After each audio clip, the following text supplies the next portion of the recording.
Latest sensation Prashanth Varma దర్శకత్వంలో వచ్చిన recent blockbuster Hanuman. Teja Sajja హీరోగా నటించిన ఈ మూవీ సంక్రాంతి కానుకగా ప్రేక్షకుల ముందుకు వచ్చి బాక్స్ ఆఫీస్ దగ్గర సంచలనాలు సృష్టించింది.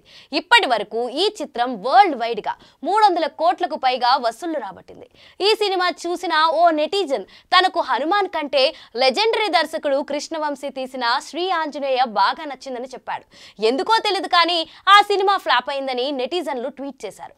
దీనిపై కృష్ణవంశీ ఎక్స్ వేదికగా రిప్లై ఇచ్చాడు. శ్రీ ఆంజనేయం సినిమా ఫ్లాప్ అవ్వడం విషయంలో ఆడియన్స్ ఎప్పుడూ తప్పు చేయలేదన్నారు.